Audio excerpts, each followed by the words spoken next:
திருச்செந்தூர் முருகன் விக்கிரகம் ரொம்பவும் சூடாக இருக்கும்.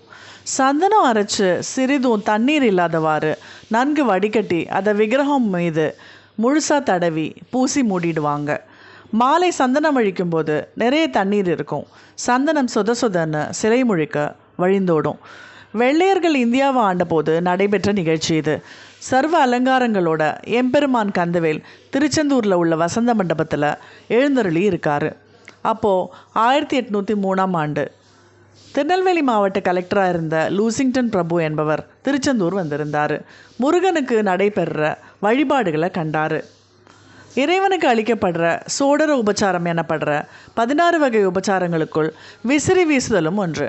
சுப்பிரமணிய சுவாமிக்கு அர்ச்சகர் வெள்ளியிலான விசிறியை வீசுவதை கண்டார் லூசிங்டன். அங்கிருந்த பக்தர்கள் கிட்ட, உங்கள் கடவுளுக்கு வேர்க்குமோ, விசிறியை வச்சு வீசுறீங்க அப்படின்னு கேலி செஞ்சார். அர்ச்சகருக்கு என்ன சொல்கிறதுன்னு தெரியல.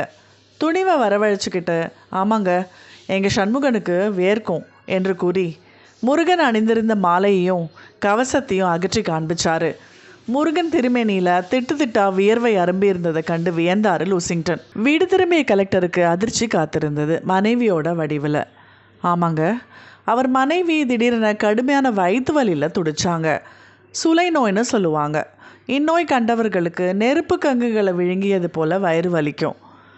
முருகனோட வழிபாட்டை ஏளனம் செஞ்சதே இதுக்கு காரணம் என்பதை லூசிங்டன் உணர்ந்து கொண்டார். உடனே என்ன செய்யறதுன்னு தெரியல. தனக்கு கீழே பணியாற்றி கொண்டிருந்த கடவுள் நம்பிக்கை மிகுந்த முருகபக்தர் ஒருவர்கிட்ட நடந்ததை கூறி, என்ன செஞ்சால் உங்கள் முருகனோட கோபம் தணியும் அப்படின்னு கேட்டார்.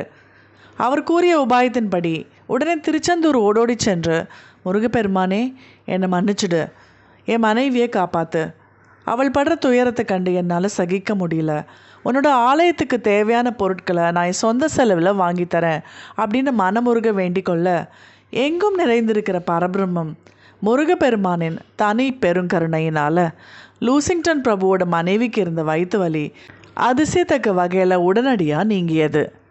முருகப்பெருமானோட கருணை எண்ணி வியந்த லூசிங்டன் பிரபு சொன்னபடியே வெள்ளி பாத்திரங்களை கோவிலுக்கு காணிக்கை கொடுத்தாரு. அவற்றில் லூசிங்டன் 1803 என்ற முத்திரையை பொறித்துள்ளார். அவர் கொடுத்த வெள்ளிக்குடம் இன்றளவும் உபயோகத்தில் உள்ளது. அதில் லூசிங்டன் 1803 என்ற முத்திரையை நீங்கள் இப்போவும் பார்க்கலாம்.